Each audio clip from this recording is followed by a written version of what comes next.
Welcome to Crisis in Perception, where we examine the systems shaping our world one book at a time. Today, we are getting into David McRaney's really influential book, You Are Not So Smart. We've taken a deep dive into his main arguments, the psychological studies he uses, and our mission today is, well, it's pretty ambitious. It is. We want to analyze the systematic, almost structural nature of self-deception in the human mind. Exactly. It really is the ultimate paradox of being human, isn't it? I mean, just look around you, the complexity of the world. It's staggering. We've engineered skyscrapers, we've navigated oceans, developed vaccines. We connected the entire globe with technology that, would have been pure magic just a generation ago. And all of that, our whole history of these huge achievements, it reinforces this deep, intuitive belief we all have. That we're rational, that we're objective, logical decision makers at our core. That intuition, that belief in our own competence is so ingrained. I mean, it's what lets us function, lets us innovate. But the real tension in McRaney's work is that despite this incredible track record, decades of rigorous research in psychology and cognitive science show something else entirely. Something profoundly contradictory. Yes. Which is that our individual, minute-by-minute thinking, it's not this flawless engine of logic we imagine it to be. Not at all. In fact, it's just riddled with these predictable, systematic errors, biases and shortcuts that routinely lead us to completely irrational conclusions. Even when the facts are staring us right in the face. Right in the face. And that is the crisis in perception we want to get into. We succeed as a species despite our internal operating system, which seems to be optimized for survival, and frankly, ego maintenance, not for objective truth. So this deep dive is about framing self-deception, not as some kind of personal moral failing or a sign that you're stupid. No, not at all. It's about seeing it as a system. A systematic way the mind manages information overload, maintains our confidence, and, fosters the social cohesion we need to survive. Okay, so let's start with the source material itself. David McRaney.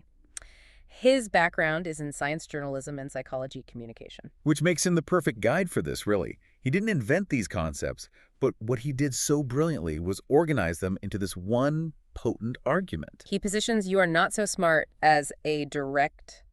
what's the word? A corrective, exactly. A corrective to what he calls folk psychology, those intuitive, common sense beliefs we all hold about how our own brains work. Right. It feels true, so it must be true. Precisely. And his book is just this deep catalog of our cognitive failures, all meticulously drawn from hard experimental data, not just philosophy or, anecdotes. And the central thesis here is what really sets the stage for everything else we're going to talk about. It's this idea that the conscious mind, it often acts primarily as a narrator. Yes, not as the actual decision maker. That's a huge claim. It is, but the research backs it up. The vast majority of our decisions are made by unconscious processes, heuristics, emotions, these deeply ingrained primal responses. So what's the conscious brain doing then? Its primary essential job is often retrospective. It's to quickly create a plausible, cohesive, and let's be honest, flattering story after the action has already happened. So we're just brilliant self-justifiers. We are. We're far better at convincing ourselves we were right than at actually being right in the first place. That sounds, well, a bit terrifying.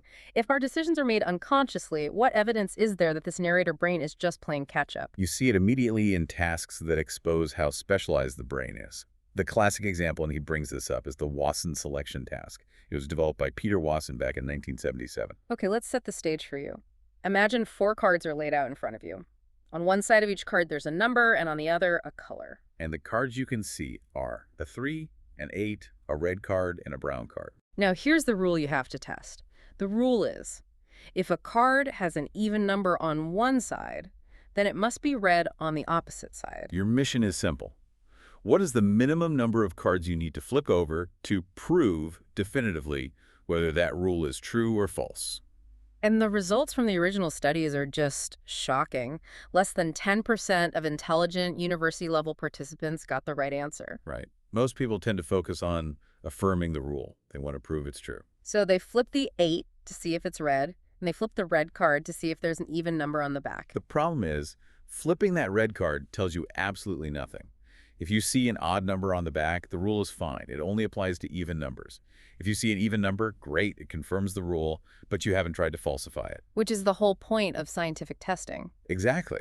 The only way to disprove the rule is to find an even number that is not red.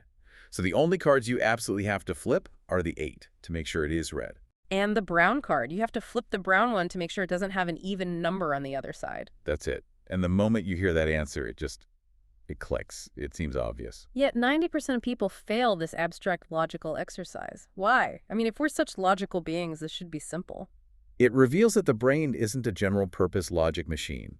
It's a specialized problem solver. McRaney and others point out our brains evolved to solve very specific problems. Things related to survival and social dynamics. Not abstract logic puzzles. Not at all. And you can see this because if you just reframe the Watson task using social rules, it becomes incredibly easy. Right, like the drinking age rule. You must be over 21 to drink alcohol. And the cards are someone who is 23, someone drinking a beer, someone drinking a Coke, and someone who is 17. Instantly, you know what to do. You check the beer drinker to see their age, and you check the 17-year-old to make sure they're not drinking alcohol. The Coke and the 23-year-old are totally irrelevant. Your brain, which is specialized for spotting cheaters and social rule breakers, solves that in a split second. And that shows this profound disconnect between our intuitive sense of logic and our actual ability to use it in the abstract. So it's a stunning foundation for the book, the greatest achievements of civilization. They aren't proof that we are individually logical masters. No, they're proof that we're very good at creating systems like science, peer review, legal frameworks that are designed to deal with the biases we all inherently have. Okay, let's unpack this internal machinery of self-deception, starting with the influence I don't even realize is happening, the unconscious mind. We all operate under this, what he calls the introspection illusion. Yes, the belief that we have direct access to our own motivations, that we're aware of when external things influence us. And that's the core misconception. It is. We are constantly being subjected to these deep subterranean nudges. The technical term for this is priming. Priming happens when a previous stimulus, even if you barely noticed it or immediately forgot it, activates a whole chain of related ideas in your neural network. And that affects your later behavior or judgments, often in completely unrelated ways. And the power of priming is, frankly, terrifying because it shows how quickly these abstract concepts are linked to physical reality. Take that classic study by Zhang and Liljenquist from 2006 on physical cleansing and morality. A great example. Subjects were asked to recall and write about an unethical deed from their past, something that made them feel real guilt. And afterward, half of the subjects were given a simple physical act to do. They were offered the chance to wash their hands. So later, when all the subjects were asked if they would volunteer for another unrelated study, an act of penance or moral redemption, the results were completely split. Those who didn't wash their hands, they agreed to volunteer 74% of the time. They were seeking to cleanse themselves morally through good deeds. But the ones who did wash their hands, they only agreed 41% of the time. Because they'd already washed their hands. The physical act of cleansing their hands, which they never consciously connected to the immoral memory, had symbolically washed away their guilt. They felt less internal pressure to do penance. They had no idea that soap and water had just altered their entire ethical calculus. It just shows how deeply these cultural metaphors, like calling bad deeds dirty or scummy, are actually wired into our brains. They are. But priming goes way beyond morality. It can affect our competitive behavior. Yeah. Think about the ultimatum game experiment, the one used to study business crimes. Right. So researchers split participants into two groups. One group was briefly shown photos associated with business and competition. Briefcases, fountain pens, that kind of thing. And the second group saw neutral images, kites, whales, landscapes. Then they all played the ultimatum game, which is this classic test of fairness where one person proposes how to split a pot of money and the other person can either accept or reject it. And if they reject it, nobody gets anything. So in the neutral group, the vast majority, 91% of them, split the money evenly, $5 each. They stuck to the social norm of fairness. But the group that was quickly primed by the business objects, only 33% of them split the money evenly. They instantly became more competitive, opting to keep a lot more for themselves. And the shocking part isn't just the behavior change, it's what happened afterward. When they were debriefed, not a single person mentioned the photos as an influence. They had to invent logical reasons for their greedy behavior. They confabulated. They came up with reasons why their split was fair or why they thought their partner was untrustworthy. Mere exposure to objects altered their competitive drive, and then they created a fictional narrative to explain it away. And this mechanism, inventing a plausible explanation when the real cause is hidden from you, is what McRaney calls confabulation. It's a direct result of the introspection illusion. Exactly. Just like we can't see the physical blind spot in our vision, the brain just seamlessly fills it in.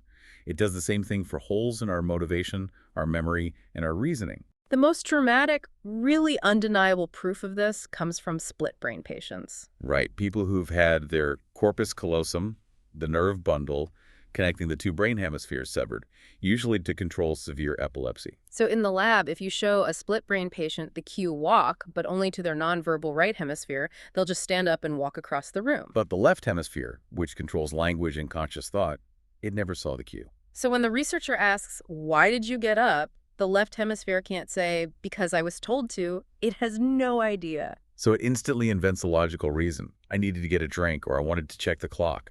The patient isn't lying. They genuinely believe the plausible fiction their language center just created for them. So our brains, when forced to explain an action, will invent a satisfying story that then becomes our truth. And we do this constantly in small ways every single day.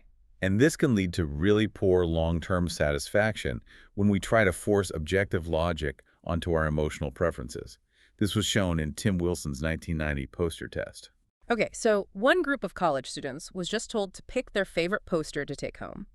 They almost all chose, nice, aesthetically pleasing paintings. And 6 months later, they still love their choices. The second group, though, was forced to explain their choice. They had to introspect and give a logical reason for why they liked it. And that second group, they tended to choose these easy-to-justify inspirational posters, like a cat clinging to a rope with the caption, "Hang in there." And they hated them 6 months later. And here's the key insight. Introspection, when you apply it to subjective emotional preferences, it forces the conscious logical brain to take over. You're replacing your true emotional desire, which leads to long-term satisfaction, with a choice that's just easy to justify in the moment. And that leads to long-term regret. The problem isn't logic itself. The problem is using the wrong tool for the job. Our emotional brain often knows what will make us happy, but our logical narrator brain demands a defensible reason for the choice. So if priming and confabulation show the hidden workings of our unconscious, then these consistency biases show the great lengths the conscious mind will go to in order to maintain a smooth, coherent story about who we are. Let's start with the big one, the filter, confirmation bias. Right.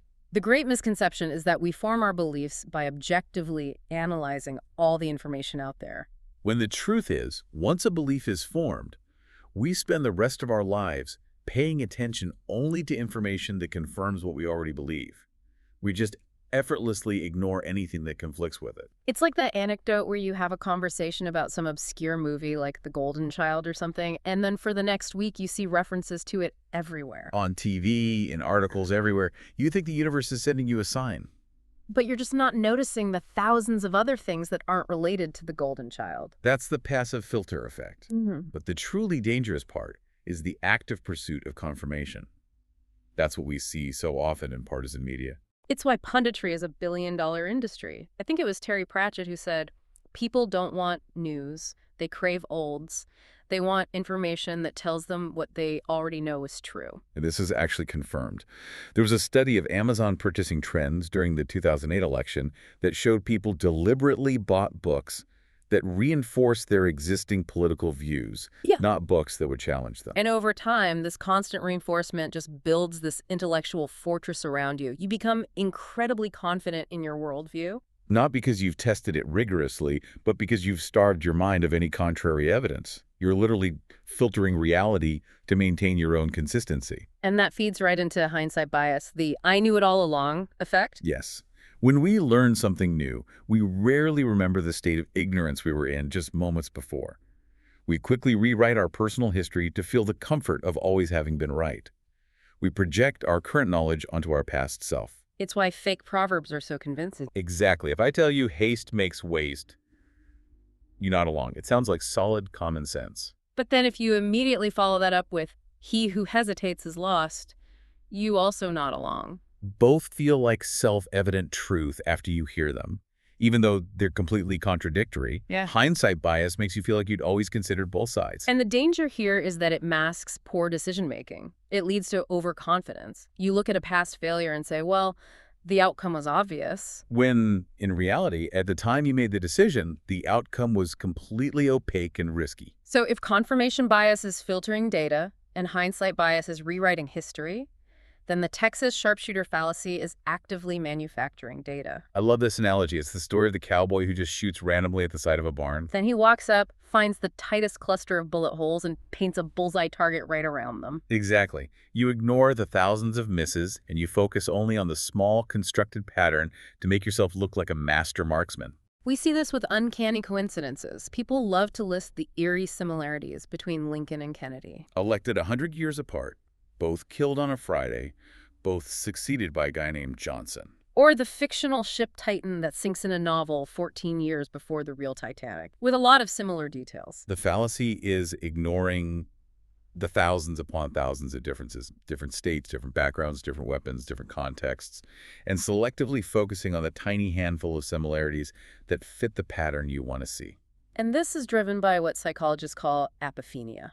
The human need to see connections and meaning where none exist.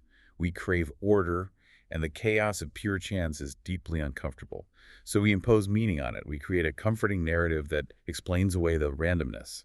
And finally, to round out these identity biases, we have consistency bias. Which is specifically about reducing the discomfort of cognitive dissonance. That's the mental stress we feel when our actions conflict with our beliefs, or when we hold two conflicting beliefs at the same time. And the mechanism is just so elegant. We simply assume that the way we feel now is the way we've always felt. So if you hate your job today, you'll remember always hating it, even if you loved it a year ago. And if you're madly in love with your spouse, you conveniently forget all the initial doubts you had about the relationship. You rewrite your personal past to align with your present commitment. It's all about ensuring we appear dependable and predictable, even to ourselves. We need that stable, consistent self-image, even if the reality is a lot messier. Okay, let's shift to how we judge ourselves and our standing in the world. This starts with one of the most famous concepts from the book, the Dunning-Kruger effect. The paradox of miscalibration. It states it pretty simply. The less competent you are at something, the less you realize how much there is to know about it. And that leads to these wildly inflated self-assessments. Your incompetence actually shields you from recognizing your own lack of skill. You see this with novice chess players who think they're grandmasters, or new employees who just completely overestimate their impact. They can't perceive the complex landscape of knowledge that lies beyond their own shallow expertise. It's only once you gain competence that you start to realize the depth of the field, you recognize true masters, and as a result, you more accurately rate your own lack of skill. So humility actually increases with knowledge. It does. And this feeds directly into illusory superiority, the self-serving bias that just permeates society. We accept all the credit for our successes. That was my skill, my talent, my hard work. But we blame external, situational factors for our failures. Bad luck, the market, the rules were unfair. And the statistics on this are just astonishing. For almost every positive trait-driving ability, intelligence, attractiveness, even how long you live, nearly everyone believes they're above average. There was that famous study where 93% of U.S. drivers rated themselves as more skillful than the median driver. Which is mathematically impossible. We just find the idea of being average repulsive. And this self-serving bias, while it's logically absurd for a whole population, it's functional for the individual. It maintains the high confidence you need to go out and engage with the world, even if it comes at the cost of accuracy. And the real danger here, which we'll get into later, is that our systems often reward the confidence of the Dunning-Kruger novice over the quiet competence of the nuanced expert. Now, shifting gears dramatically, let's talk about crisis situations. We have this idea that in a disaster, we either panic or we engage in immediate flight.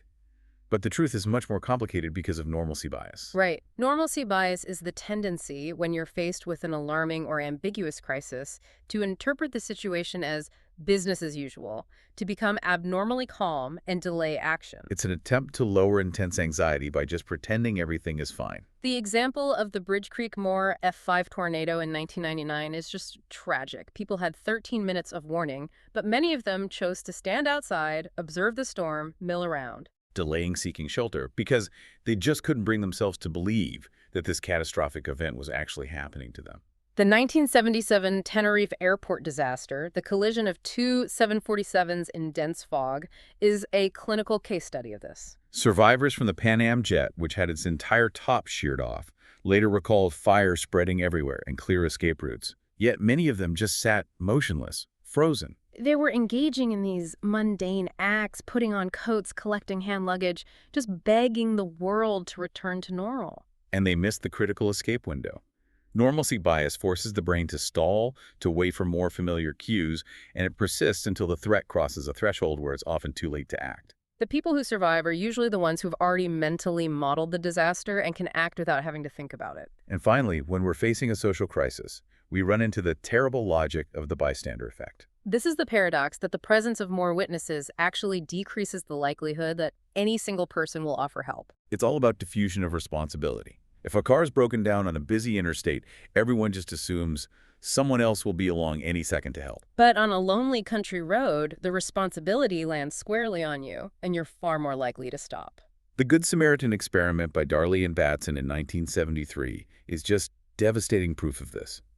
They took Princeton seminary students who were freshly preparing a speech on the biblical parable of helping the man in need. And they were told they were either early, on time, or running late for the speech. Then they had to walk past a slumped, groaning actor in an alleyway. The ones who believed they had plenty of time, they helped the actor 60% of the time.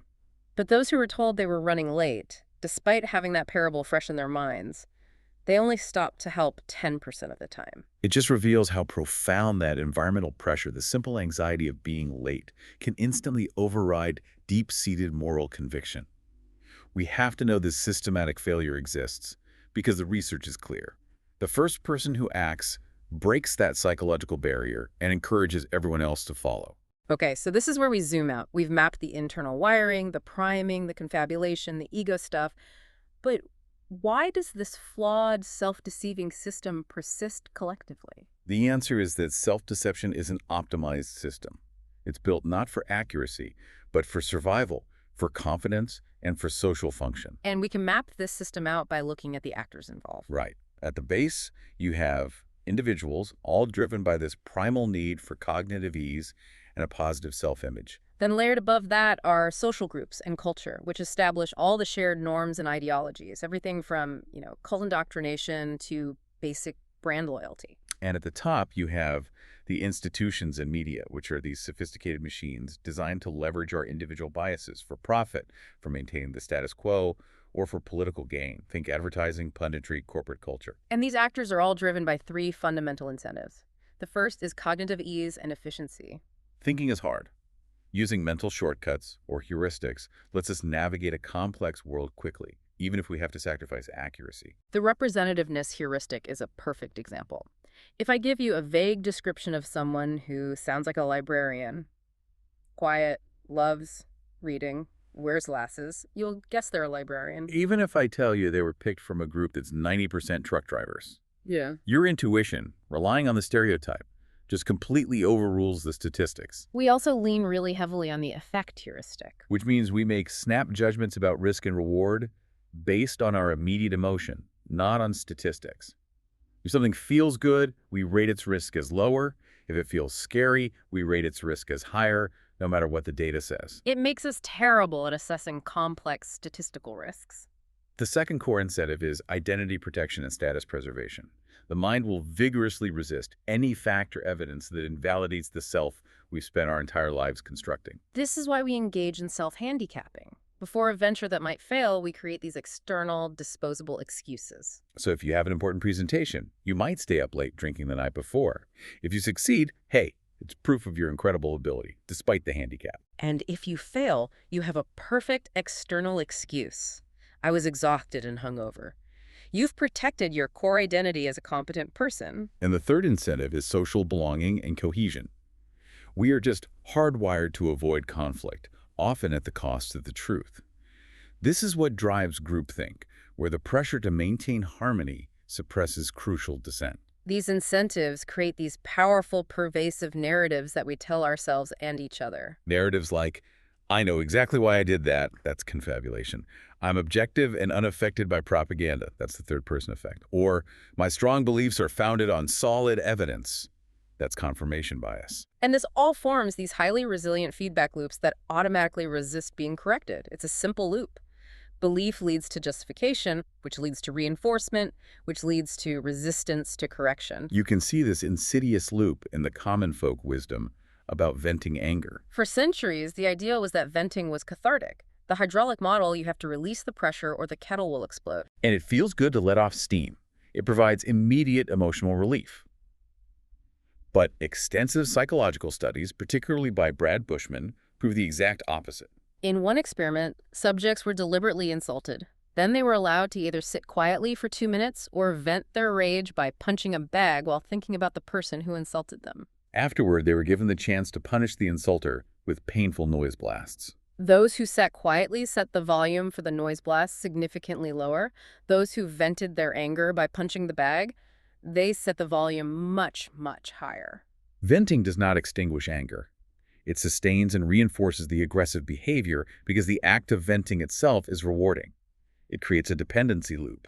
You become aggressive because aggression feels good to release. And this mechanism operates automatically and collectively, often producing terrible outcomes, whether it's escalating personal rage or the collective failure that results from groupthink. The system rewards the immediate feeling, the catharsis or the cohesion, while totally neglecting the long-term objective result. The insights from You Are Not So Smart are not just, academic theories.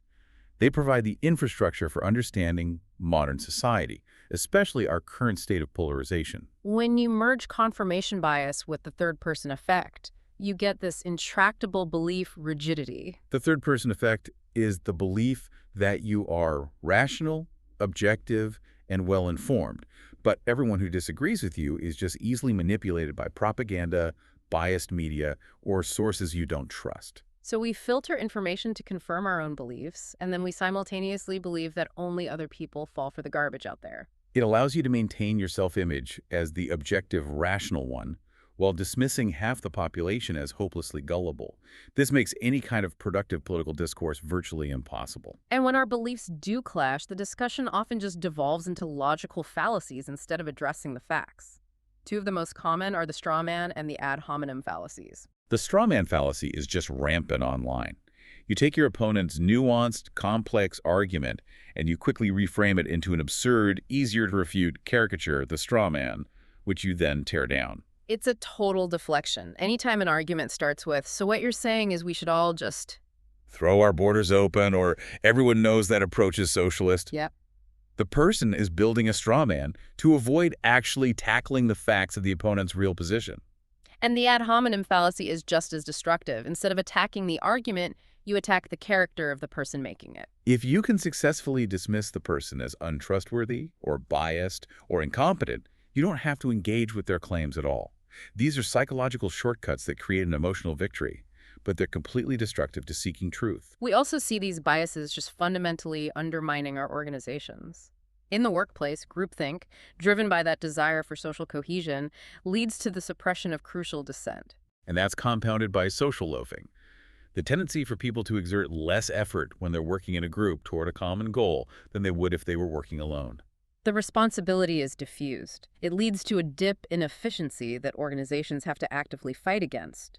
This is why modern organizations track individual output. They know group dynamics are inherently prone to this kind of collective, unconscious laziness. Okay, let's talk about misinformation. Why are falsehoods so often more convincing than the truth, even to really intelligent, educated people?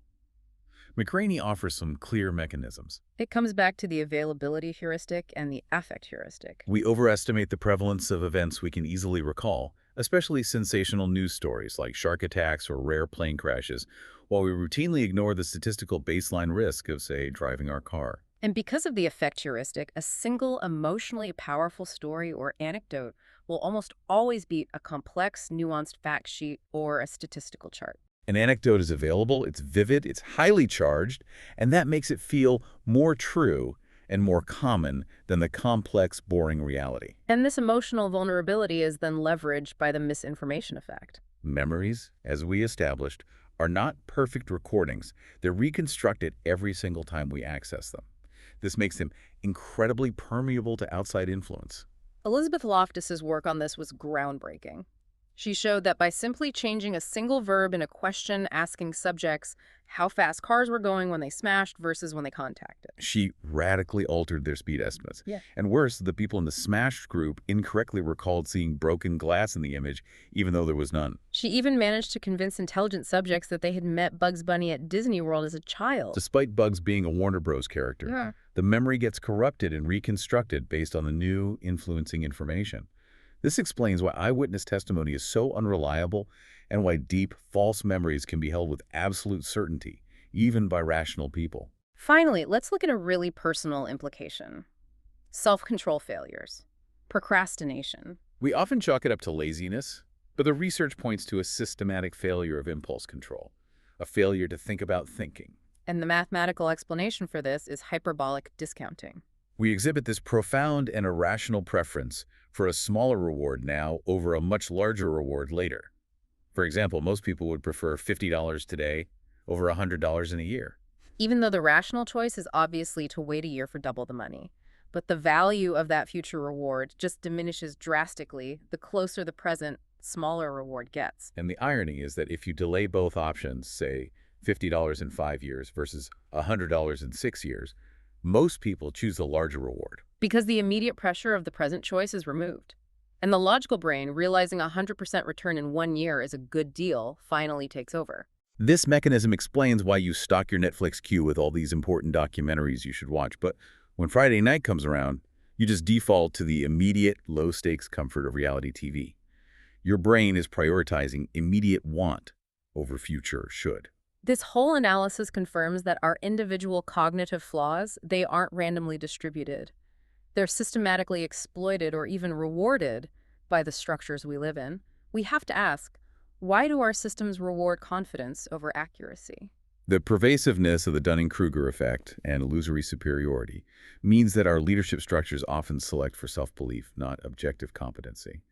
The person who displays the most certainty is often perceived as the most capable, regardless of what they actually know. And this gets amplified by the illusion of control. People who achieve positions of power or high socioeconomic status often believe they have far more control over random chance events, the stock market, economic trends, than they actually do. They're often successful risk-takers who believe they could beat the odds, but power breeds this debilitating, unshakable certainty. We also see how these invisible cognitive processes shape power and authority through the fundamental attribution error, or FAE. The FAE is our default setting.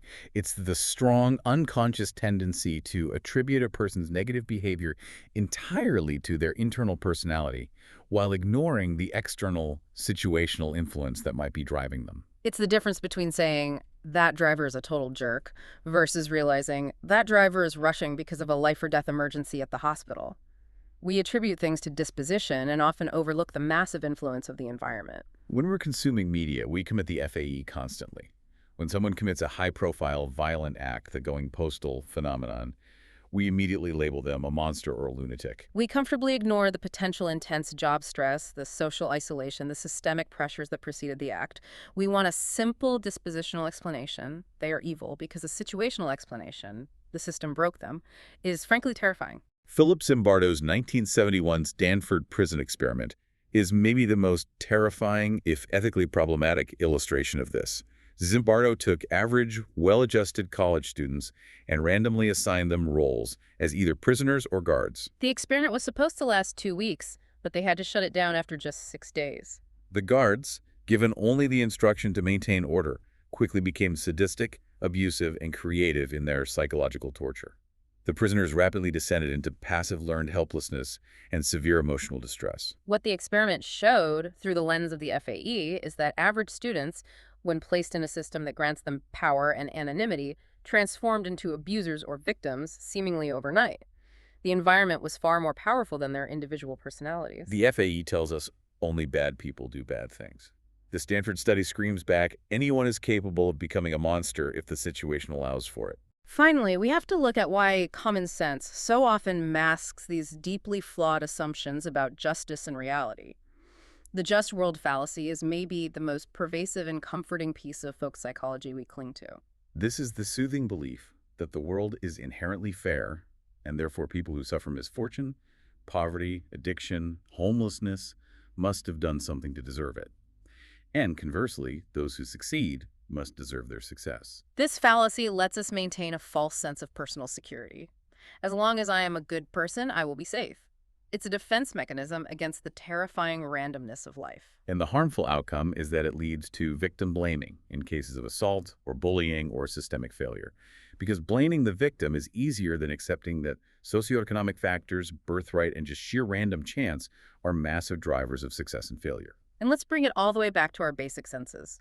Even our most objective perceptions are highly susceptible to expectation and cultural cues. Our senses are not infallible guides to reality. The famous wine tasting experiments illustrate this perfectly. A French wine expert named Frédéric Brochet dyed a white wine red. When he presented it to experienced tasters, they uniformly described it using red wine terminology notes of cherry, spice, tannins. Their sight and their expectation had completely overridden their objective sense of taste. Similarly, when he put cheap wine into an expensive bottle, the same tasters described it as complex, rounded, and sophisticated. Expectation is the horse, and objective experience is the cart. Our experience aligns itself with our expectation, regardless of the objective sensory input. So if we synthesize all these findings, what You Are Not So Smart really helps us see differently is that the experience of being human is one of constant and maybe even necessary self-deception. We are creatures of narrative. We're constantly editing our autobiography, priming ourselves unconsciously, and prioritizing our ego and our social stability over objective, difficult truth. And recognizing this systematic deception is profoundly uncomfortable. It fundamentally challenges that internal self we've so carefully narrated. It forces us to question our feeling of total, pure free will. It requires a profound shift in humility, acknowledging that the story of our life is a heavily embellished, edited movie based on true events. It means we have to stop fighting so hard to be right all the time and start fighting instead to be self-aware of the mechanisms that lead us astray. And that tension brings us to a final provocative thought, one often explored by behavioral economists like Daniel Kahneman: the essential conflict between the experiencing self and the remembering self. The experiencing self is the one living fully in the flow of the moment, enjoying the ice cream, hiking the trail, watching the movie. It measures happiness moment by moment. The remembering self is the one that constructs the narrative. It makes the big decisions, saves the money, pursues the degree. It focuses on future memories and reflections. If you knew you were going on a 2-week dream vacation, but you would have to drink a potion at the end that guaranteed total memory erasure of the whole trip, how would you choose to spend your time? The experiencing self might pursue immediate, maybe even hedonistic fun. But the remembering self, which drives us toward status and legacy and a good story, would feel cheated. The choices we make for our future selves are often made by the remembering self, prioritizing a good story and a cohesive autobiography over momentary happiness. And the question this conflict raises is profound. What is genuine responsibility? How do we ensure we are living a life that satisfies the immediate flow of the moment, the long-term memory, or both? True agency might just begin when you're aware of which self is currently driving the decision. We encourage you to explore this complex internal system further. Read the book themselves, support the author, or borrow it from their local library. For a shorter visual overview of this topic, see the mini explainer linked in the description. If you enjoy systems-level analysis like this, please like, subscribe, and comment with books or topics you'd like us to explore next.